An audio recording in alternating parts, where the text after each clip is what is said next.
ശ്രീദേവി വന്നിട്ട് ഒരുപാട് നേരമായോ?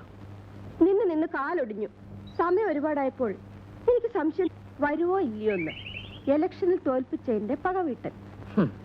ഇലക്ഷനിൽ നീയാ ജയിച്ചത്, പക്ഷേ പ്രേമത്തിൽ ഞാനാണ് ജയിച്ചത്. എനിക്ക് ശ്രീദേവി കിട്ടിയൊരു ലാഭക്കച്ചവടമാണ്, ഞാൻ നിനക്കൊരു നഷ്ടക്കച്ചവടവും. ലാഭമോ നഷ്ടമോ എന്ന് ഞാനല്ലേ തീരുമാനിക്കേണ്ടത്? അപ്പോ ലാഭമാണെന്നാണോ പറയുന്നത്? സംശയമെന്ത്? മുടക്കുമുതലില്ലാതെ തന്നെ എനിക്ക് ലാഭം കിട്ടി. നിന്റെ അമ്മയെ എന്റെ അച്ഛനും കീരിയും പാമ്പും പോലെയാ. എങ്ങനെ ഈ പ്രശ്നം അവരുടെ മുമ്പിൽ അവതരിപ്പിക്കുന്നത്? എന്റെ അമ്മയ്ക്ക് നിങ്ങളോട് ഒരു വിരോധവും ഇല്ല. സുരേന്ദ്രന്റെ അച്ഛനാണ് വഴക്ക്. ശരി, സമ്മതിച്ചു. എങ്കിലൊരു കാര്യം ചെയ്യും, ആദ്യം നീ നിന്റെ അമ്മയോട് കാര്യം ഒന്ന് പറഞ്ഞു നോക്ക്. അയ്യോ, അത് കുഴപ്പമാ. അതെന്താ? അമ്മയ്ക്ക് നിങ്ങളുടെ ചേട്ടനെയാ കൂടുതൽ ഇഷ്ടം. നിങ്ങളൊരു എടുത്തിയാട്ടക്കാരനാണ് അമ്മ പറയുന്നത്. അത് സത്യം. എന്റെ അമ്മായി അമ്മയ്ക്ക് വിവരമുണ്ട്. ഞാനൊരു എടുത്തിയാട്ടക്കാരനായോണ്ടല്ലേ ഈ പ്രേമത്തിൽ എടുത്തിയാടിയത്. കളി മതിയാക്കൂ. ഒരു കാര്യം ചെയ്യാമോ? എന്താ? ഈ വിവരം നിങ്ങളുടെ ചേട്ടനോടൊന്ന് പറയാമോ? പറഞ്ഞാൽ ചേട്ടൻ എന്റെ ചേട്ടനോട് പറയും. That's A good idea. എന്റെ ചേട്ടന് ശ്രീദേവിയുടെ അമ്മയെ വലിയ ഇഷ്ടമാണ്. ആണല്ലോ. എന്നാൽ ഇന്ന് തന്നെ പറയണം, ഇല്ലെങ്കിൽ ഞാൻ കൂടെ ഇറങ്ങിപ്പോരും. അയ്യോ, അത് വേണ്ടായേ. 4 പേര് അറിഞ്ഞ് മാനം മര്യാദയായിട്ട് ഞാൻ വിളിച്ചോണ്ട് പൊക്കോളാം.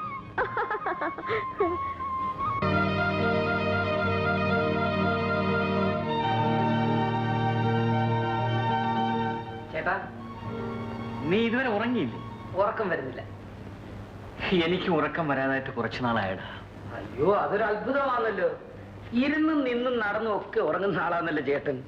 അധ്വാനിക്കുന്ന ഒരു കണ്ണടച്ചാ ഉടനെ ഉറങ്ങുന്ന ശാസ്ത്രം. ശാസ്ത്രമൊക്കെ തെറ്റുമെന്നാ തോന്നുന്നത്. ഞാനൊരു നല്ല വഴി പറയാം.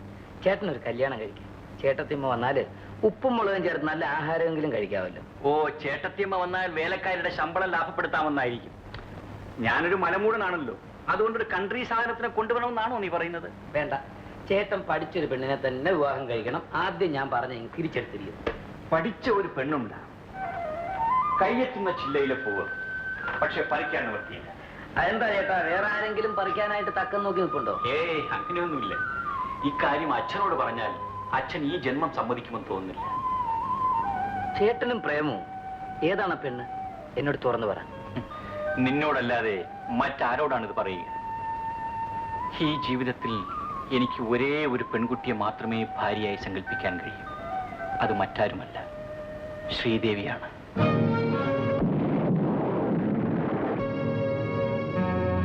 എന്താ, നിനക്ക് അത്ഭുതം തോന്നുന്നുണ്ടായിരിക്കുമല്ലേ? അവളെ എനിക്ക് ജീവനാണ്. അവളാണ് ഈ വീട്ടിൽ വരേണ്ടവൾ. അവൾക്ക് എന്നെ അറിയാം, നിന്നെ അറിയാം, നമ്മുടെ അച്ഛനെ അറിയാം. അവൾക്ക് ഈ വീട് സ്വന്തം വീട് പോലെ ആയിരിക്കും.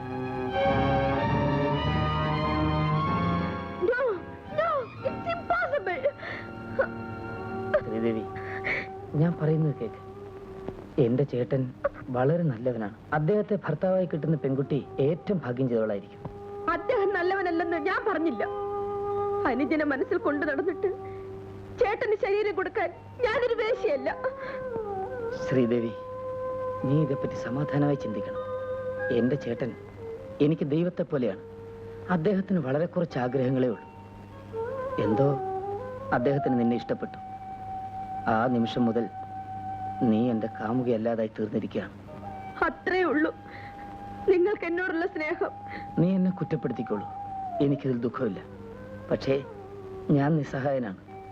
എനിക്ക് വേണ്ടി, നമ്മൾ 3 പേരുടെയും നല്ല ഭാവിക്ക് വേണ്ടി ശ്രീദേവി ത്യാഗം ചെയ്തേ മതിയാവും.